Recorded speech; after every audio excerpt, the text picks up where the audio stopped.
a Nova Zelanda, a la illa sud, i a més, sobretot el que jo trobo també molt interessant, i és una mica el motiu de la col·laboració que estem fent, aquesta setmana està aquí de visita a la Universitat de Barcelona, doncs és la tècnica que ha desenvolupat per passar de perfils de sísmica 2D de molt alta resolució a cubs de pseudo 3D de sísmica que té un potencial impressionant, no? Sobretot tenint en compte que generalment com a científics tenim accés a infraestructures que ens permeten adquirir perfils de sísmica 2D amb certa facilitat, però en canvi el 3D encara és, el de la sísmica 3D encara és un món molt de la indústria, no? I poc a l'abast dels científics, i per tant això, no? Aquest algoritme que ha desenvolupat en Python doncs una mica acosta o escurça aquest gap que tenim. So it's a pleasure to introduce you. That's what I said, and a little bit of the context about why you are here. So, well, many thanks to be here, and it's all yours. All right. Thank you very much, David, for the introduction, and thank you all for joining me here today, and for the opportunity to present my work at this seminar. As David said, I'm a PhD student at the University of Auckland, and I hope this works. Here. My name is Fynn Warnke, and I'm a second-year PhD student at the University of Auckland under the supervision of Dr. Ingo Pecher and Dr. Lorna Strahan. My main supervisor is now located in the University of Texas A&M in Corpus Christi. And Lorna is sedimentologist at the University of Auckland. And you can see on the right-hand side over here already a teaser of what I created using a recently developed a new open access workflow to interpolate from a network of dense 2D lines into a 3D volume in order to image subsurface features like, in my case, pockmarks and paleo-pockmarks in a more high resolution. And I will present some of the work I've done over the last 1.5 years so far. All right, just because I assume most of you don't know me, some information about myself. I did my bachelor in science and geosciences and also my master's at the University of Bremen in Germany. And afterwards, I worked as a so-called data engineer at the Alfred Wegener Institution for Polar Marine Research back in Bremerhaven for about 2 years before starting my PhD. And I was involved in the International Bathymetric Chart of the Southern Ocean. It's part of JEPCO. I assume some of you have heard about it already. Some maybe have seen the chart hanging on the wall behind the desk of David. And since September 2021, when I was finally allowed to enter New Zealand due to the border restrictions, I started my PhD there. And to give you a bit more of context, so my PhD is embedded in a Marsden Fund project with a name, catchy name actually, Geological Champagne, what controls the sudden release of CO2 at the glacial terminations on the Chatham Rise. This is the overall framework, and it's been led by Ingo Pecher at the University of Auckland, and now the main PI is Jess Herman from GNS. So it's a New Zealand-based project with a lot of international collaborators from GEOMOR, for example, from the University of Southern California, Texas A&M, but also Stanford. And the general idea is that there's an abundance of pockmarks, but also paleo-pockmarks. And what do I mean when I talk about paleo-pockmarks? It's basically pockmarks which are preserved in the sedimentary record, but not at the modern day seafloor. And you can see some of these in industrial seismic data indicated here with these ellipses. And there was a working hypothesis formulated, which involves the potential of CO2 migration and release at the seafloor, leading to the generation of pockmarks, followed by a some kind of seal, maybe due to orthogenic precipitation, and afterwards a potential bypass and a resealing of the former pockmark, which might lead to what we can see up here is these stacked pockmark, which exhibit a slight offset in a spatial sense. However, this is just the overall project, and my part and my role in this project is in order to assess the spatial and temporal evolution of these paleo-pockmarks. So trying to unfold the questions which were arised as part of the project. In order of the location, so on the left-hand side here, you can see the gorgeous South Island of New Zealand. This is the actual image frame up here indicated. And the study area here, indicated with a yellow rectangle, is located on the Chatham Rise in water depth about 560, 580 meters. And the differently colored shaded zones here are zones of pockmark occurrence, which have been previously mapped on available multi-beam bathymetry datasets. And you can see there are significant differences in between those. The study area I'm looking at in my PhD is located in water depth around 500 meters, as I said, and features pockmarks with a diameter of 150 to about 500 meters and a depth between 3 and 8 meters. However, in greater water depth between 800 and 1,000 meters, you can find, pardon me, a lot of pockmarks which are significantly larger, up to a couple of kilometers in diameter and up to 100 meters in depth. Same is true for a bit further offshore and a bit deeper part. Down here indicated in yellow in the Bounty Trough area. So just a mind that the study area I'm looking at is not exceptional. It's basically one part of a whole area which is covered with pockmarks at the modern day seafloor. There have been previous work done on the Chatham Rise, of course, and you can see on the left-hand side something which you will see later in the talk as well, which is abundant of modern day seafloor pockmarks with a couple of tens to 100 meters in diameter and up to 10 meters in depth.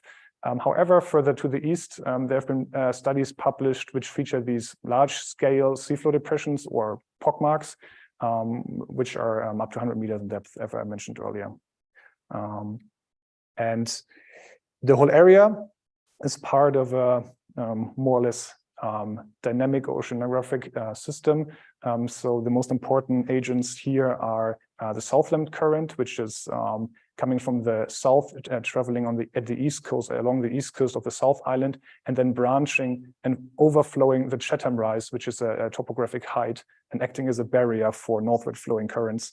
As indicated with this arrow here, you have what I'd say is quite significant contribution of current flow through the Merno saddle or gap, depends where you're looking at the literature, at which my study area is located.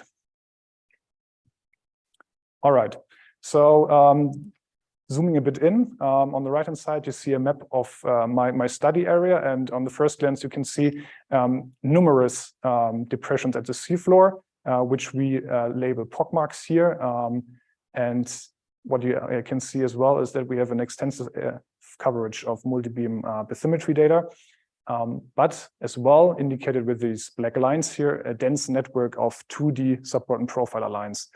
And the ultimate goal is to convert all these lines, which have been acquired over a duration of 19 days and on a research voyage in 2020, to generate so-called pseudo 3D or 2.5D volumes in order to facilitate a better interpretation of what's actually going on in the subsurface. And I'm not sure how many of you are familiar with the systems. I assume most of you are. So just a fresh reminder, we're using multi-beam swath echosonder data sets, basically covering the seafloor topography, but also a subbottom profiler. In this case, the Topers, Kongsberg Toper system, which has also been installed, as David told me, on one of the research vessels of the university. And we have the benefit of this system in particular is a fairly narrow beam angle. So you get a really high lateral, but also vertical resolution. And this is a glimpse of what I was working with when I received the data. So this is the raw topos data. You can see vertical offsets, which result of the acquisition in kind of the time windows, which have to be corrected. And I applied a number of pre-processing steps in order to reduce the offset of the vertical offsets at intersections. And then I created something which I call a sparse cube. And you can see here indicated, generally structures are recognizable already. However, there are still a number of empty traces in between all the ones which are visible. And the overall coverage of folds, if you would say in a more seismic sense, is about 32%. So 1/3 of the whole data of this volume is available, and 2/3 are still missing, which have to be interpolated or reconstructed in another sense. And that's what I've done. And you end up with a result like this. So this is a comprehensive and fairly neat, in my opinion, representation of the subsurface, which allows you to use 3D tools, which are commonly used in oil and gas exploration in a more and more low resolution seismic data to actually investigate the subsurface. That's work I've been working on for the past year, and it's currently under revision or submitted to SDG Journal Geophysics. And the whole workflow will be publicly available for anyone to adapt and use for their own purpose in the future after publication. Just a quick background, there has been previous scientific approaches, but also commercial ones. I also recently got to know that a former PhD student at the University of Barcelona worked on a similar approach. However, most of these systems are working in really, really shallow water, so near coastal areas, and either using like some kind of a toad system as it's imaged here, or more conventional, something like a ultra high resolution 3D system featuring sparkers and maybe some multiple streamers towed behind the vessel. So I came up with my own system, and I know this figure is really overwhelming, and you don't have to go into detail because the general takeaway is all this work which is done here splits into a 2D processing section indicated with a red rectangle here, and a 3D processing one and a blue rectangle. And so basically the intention of the 2D processing is to prepare each line and for later interpolation and make sure that there are not many artifacts from acquisition persistent in the data when you try to interpolate it, because every artifact or any vertical offsets and line interaction messes up the quality of the interpolated result. So I'm going to focus on these 3 steps, which are among the most important ones, which is first the static correction. Static correction means vertical offset on a trace-by-trace basis, mainly caused by severe weather during acquisition, for example. When the voyage happened, where these data were acquired, they faced quite significant gusts and also swell, which led to the retrieval of the seismic equipment and rather the usage of the topos system. But also I applied a tide compensation and, as I mentioned before, the so-called mistide correction. And this figure illustrates, or is basically a summary of what the static correction does. You can see here, this in blue, that's the smooth baseline or seafloor reflection as it more or less should be.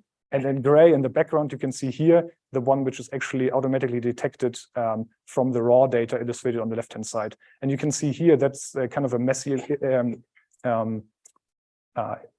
appearance in a more like a sawtooth-like pattern at the seafloor.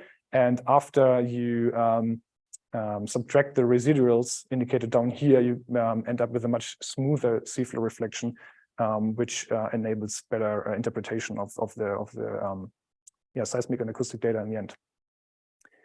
Similarly, you have to compensate for the tidal elevation, and this on the upper plot here, that's a time series about 19 days, the duration of the overall survey. And since each profile is fairly short, the actual tidal elevation along one profile looks more like a linear trend rather than a sinusoidal one. And what you actually do with correcting the tide is you detrend the profile offsets, as you can see illustrated down here. To illustrate the mistide correction here, you can see that's all the topos data available, and I selected 2 lines. And you can see here at the intersection, those 2 traces are the closest one to each other to compare. But in order to account for noise in the data, I actually select the closest 3 traces. So 3 in green, 3 in blue. And what I do is I stack them, I calculate the envelope because it's more robust against noise. And then I do a cross correlation in order to figure out this time shift indicated here in between the 2 dashed lines.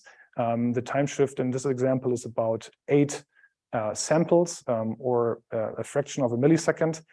And in a correction step, these offsets will be corrected. So I basically reposition all traces in time. Since this is a bit technical, some more better impressions. So prior to the mistide correction, you can see that there are the vertical offsets at the profile intersection here, crossing one of the modern day seafloor Pockmarks. And the offset here is about 1 millisecond. And after the mistide correction, and I swear to you, this is not a Photoshop work. This is actually what the workflow is capable of. You end up with a really nice cohesive reflection, even though you're crossing the profile intersections. So in one glance, what you do after the 2D preprocessing part, you go from this appearance and a lot of noise spikes or noise bursts in the water column, but also cross-cutting the actual strata to a more cleaner and ready to be interpolated profiles. Yeah, this is more highlight, and you can see here on this horizon, for example, the sawtooth pattern, which is due to the swell, which hasn't been corrected fully, even though there is the motion correction sensor installed on the vessel. And afterwards, you can see the horizon is much smoother and the sawtooth pattern is really removed.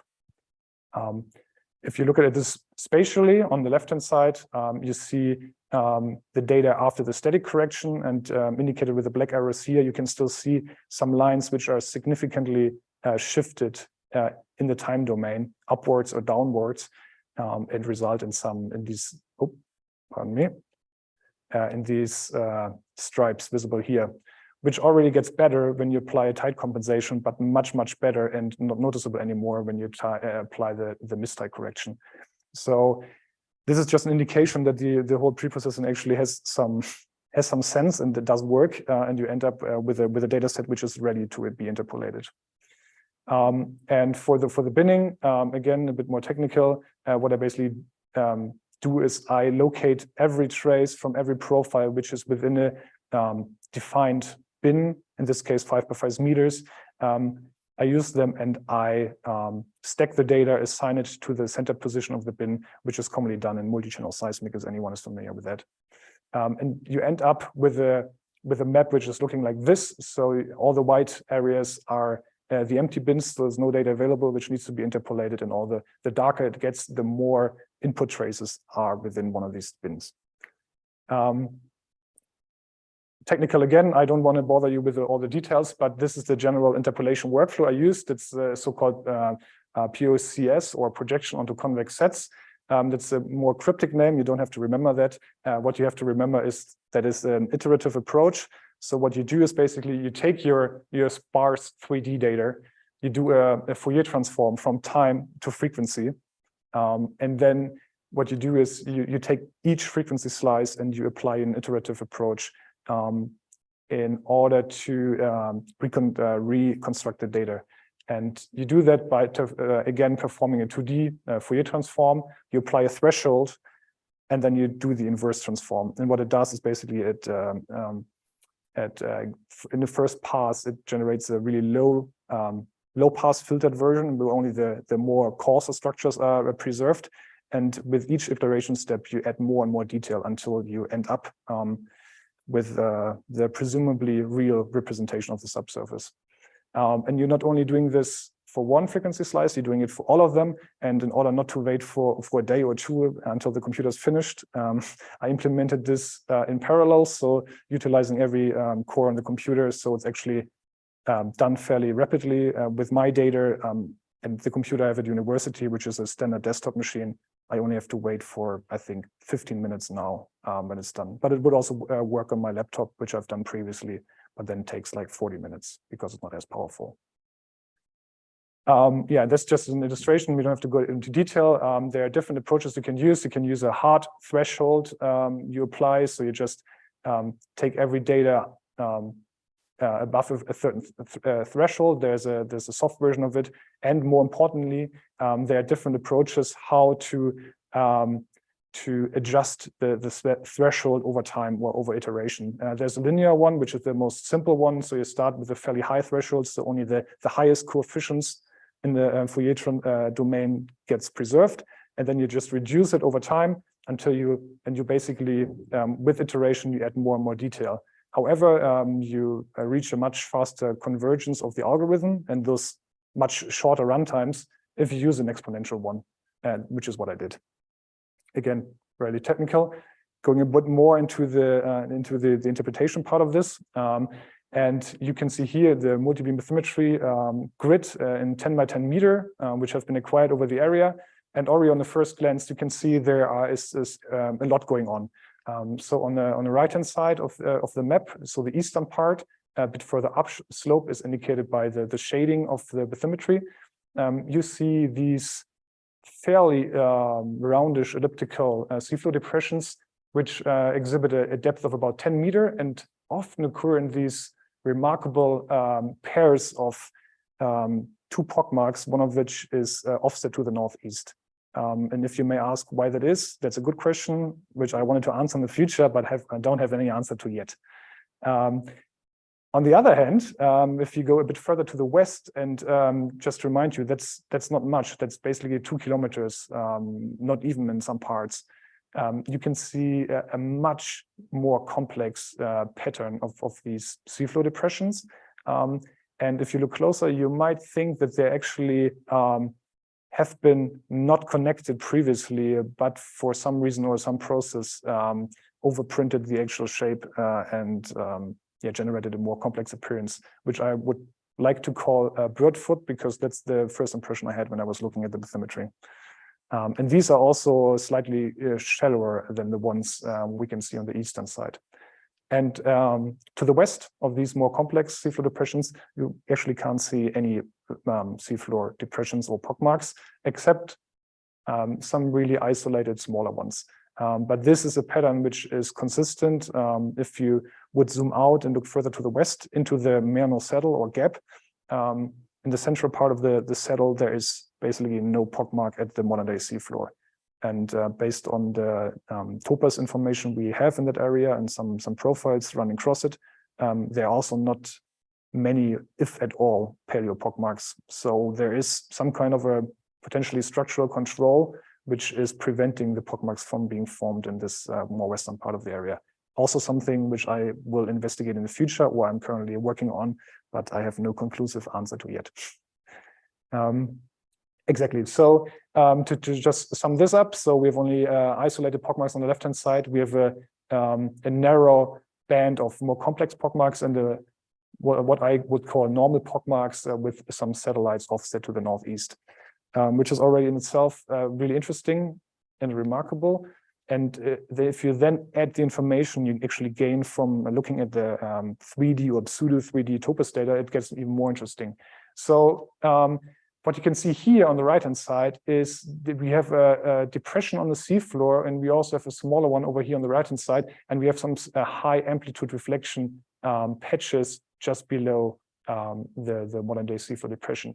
And if you look at the bathymetry data, actually this depression you can see up here is expressed as these more or less roundish but relatively smooth area, which you wouldn't see on the first glance if you only look at the bathymetry. Because this is the actual seafloor pockmark, or which is this one here on the right-hand side. And what you else can see is here that we have kind of these shadow zones reaching down to the into the subsurface, and also a lot of these really high amplitude reflections or reflectors in the data. And be aware, this is for those of you familiar with the data, that's the envelope of the actual signal we retrieved, which is commonly used for visualization. So it's only like the positive of the actual recorded signal. And there has been a study in 2010 by a colleague at GNS who inferred that this significant pattern of low resolution reflection pattern and then and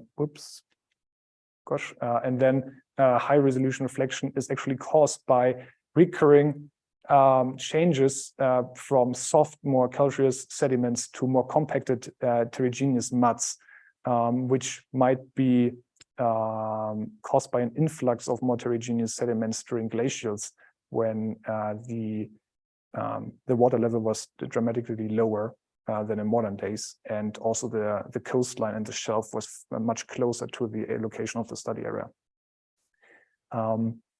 This is something I have to still confirm for my study area. It's preliminary work, but indicated with all those arrows here, you can see there is definitely something going on.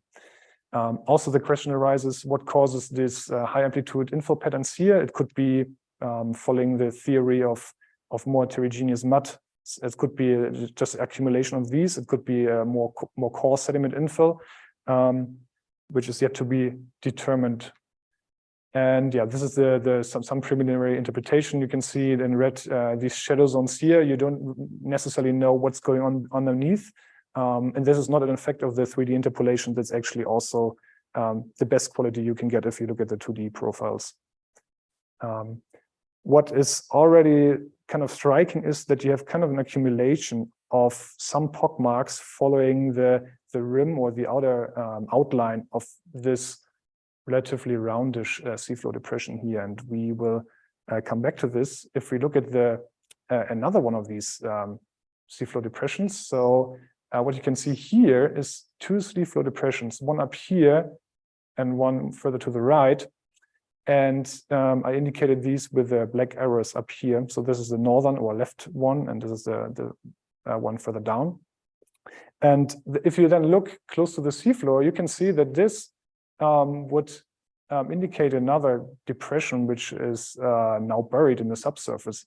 And actually, the idea is that this might be a large-scale Pockmark, for example, which has been previously there, venting fluid, then being fulfilled with sediments, and you might have further fluid, upward fluid migration, which is then redirected along the flanks of the already existing Pockmark, and then at the rim, basically breaching the infill pattern and rising further vertically to the seafloor and resulting in the generation of new modern-day pockmarks. This is something which has been observed in different parts of the world when looking at paleo-pockmark fields, however, which is a bit contradicting to the initial hypothesis of the stacked pockmarks, which was formulated for the actual Marsden Fund project. So this is nothing definite yet. That's still something I'm working on. And I think on the next slide, you can actually see, this is an overlay. You can see the transparent reflection picked here is the seafloor, where you can see highlighted in black and in white arrows, you can see the modern day seafloor pockmarks. And the dark blue patch you see down here is basically tracing the red reflection or the red reflector over here, which is forming the presumably base of the former pockmark. There's a connection, definitely a connection in between the former now buried paleo pockmark, which kind of constrains the generation or the development of new modern-day seafloor pockmarks. And this is not only happening at the seafloor or at the most recent interval, but this is also could also be observed in other places in my 3D volume, but with both the large-scale pockmark and the smaller pockmarks already buried in the sedimentary record. So this area is much more complicated as only the bathymetry would imply. But we also have, which I would call the stacked pockmark, and you can see here there's a lot of going on. There are plenty of pockmarks. There's a lot of shattering.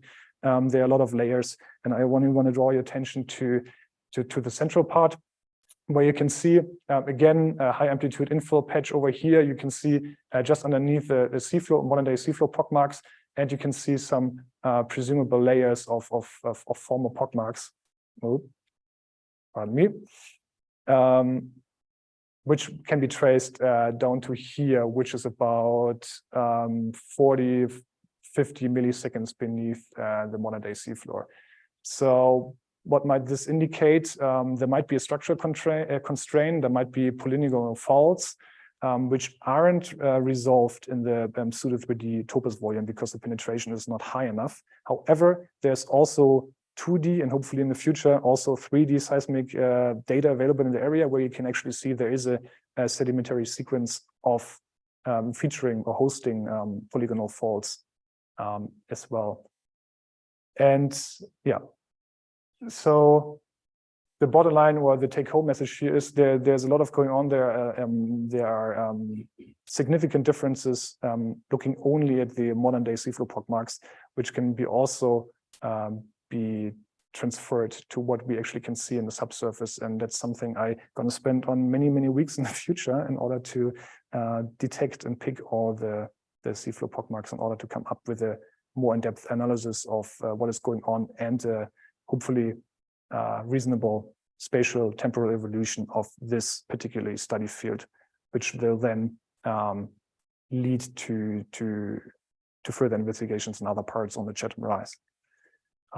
So to sum it up, there is potentially some structural constraint because of the three distinct zones of pockmark occurrence you can see in the study area. What exactly that is not certain yet. There might be episodical fluid venting, which might be indicated by the vertically stacked pockmarks, where you have like a resealing and a breaching of the seal and a development of another pockmark at the paleo seafloor.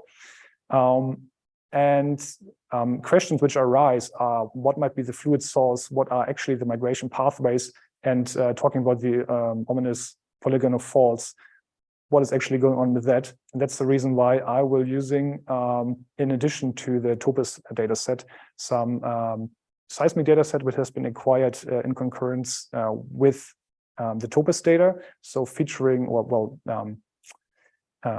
at the same region. So I will basically use both data sets all together in order to come up with a more conclusive interpretation of what's going on here. And you can see in the red interval down here that there are plenty of polygonal faults visible in the data. Some of them actually can be traced up into the interval where you can see the pockmarks. The actual interval image by the topos data is indicated with its black rectangle, and you can see that there are in places pockmarks occurring beneath the interval, which is imaged with the topos data. But that's just due to the limit of the system. And as you are well aware, you have to work with what you got, and that's what I will do in the future. So yeah, and I will actually spend the next 2 months after the EGU conference in Vienna next week in order to work on getting my 80-something seismic 2D lines into also a 3D seismic volume in order to have the best data set available. So thank you very much for your attendance. And if you have any question, I'm happy to answer any of those. Thank you.